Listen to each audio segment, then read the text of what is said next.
Just because it's better doesn't mean it's time. You know, most of us don't need faith to move forward. We need patience to stay where we are, at least until God says change something. Because the second our circumstances start improving, we tend to think, why, this is God's answer. The pain has finally started to ease. The tension around whatever situation we've been dealing with has gotten better. Maybe the bills aren't quite as tight as they have been in a while. I mean, God's answering these prayers, right? The moment there is dry ground, man, we are off and running. But Genesis 8 shows us a slower kind of faith. Verse 11 says that the dove came back with freshly plucked olive leaves.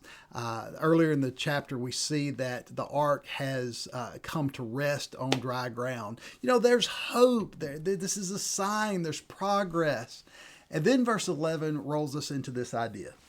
Like Noah knows that he's on dry ground. The waters are going down. And yet, Noah doesn't exit the ark. Noah stays put. And here's the big takeaway. Noah trusts God's voice more than he trusts dry ground. So my question for me and for you is, how do we learn to do that? Well, I think we have to take hold of a few principles. The first is this, that signs, they're comforting, but don't confuse them for commands. The olive leaf is real. The water line is dropping. The storm has passed. The ark has rested on dry ground. But Noah doesn't treat these signs like they're directions from God. He doesn't confuse God is working right now with, all right, go. Because improvement can tempt us to move before we're really ready. Just because things are better doesn't mean that God is finished with what he's doing before he releases us. Think about this. Relief isn't always release, because dry ground isn't always the ground God has sent you to yet. All right. The second principle is this, that God brought us in, and so God decides when we leave. Okay, think about that. God brought you in the ark. God decides when you step out.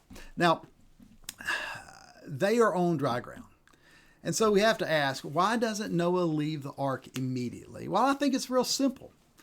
God had told him when to enter, and that kept him safe. And he was going to wait until God tells him when to exit. I think that's actually rare for most of our faith. Most of us, including me, move as soon as we feel hopeful again. And we call it faith.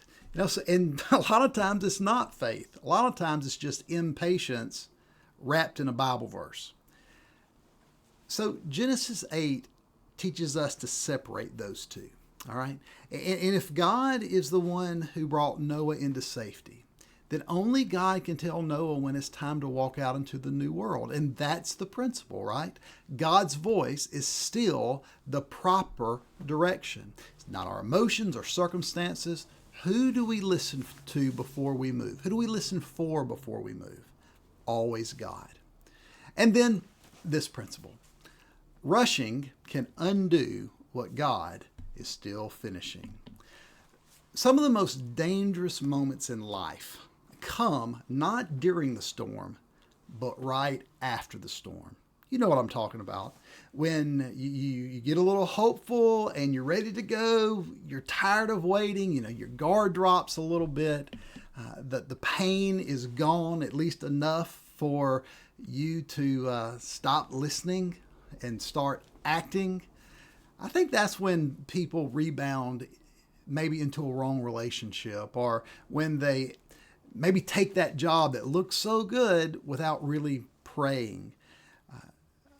That's when they rush back into, I think, what feels normal, and then say, oh, this is freedom. I'm now free to act in these ways again. I'm out of the ark. Well, Noah shows us another way.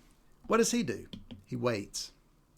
Even when the outside looks ready, the inside still needs to hear from God. You see, some of you are seeing dry ground right now in your life. things are improving in your life. Maybe this conflict that you've been having with someone or some situation isn't as sharp as it once was. Or maybe the anxiety that you've been dealing with because of a situation isn't as debilitating because that situation's getting better. And man, you're just itching to move. Man, you're just itching to get at it, man, to make that decision, to send that text, to sign the paper, to walk back in like nothing's happened. And so here's what I want you to do before you move, okay? Here's what I want you to do before you move. Pause. Just pause. I'm not saying you can't move, but right now, just pause. And ask the question that maybe you've been scared to ask or not wanting to ask because, quite frankly, you're just tired of being stuck on the ark. But ask this question before you move. Have I prayed about this? Have I heard from God? Or am I moving just because I'm tired of waiting?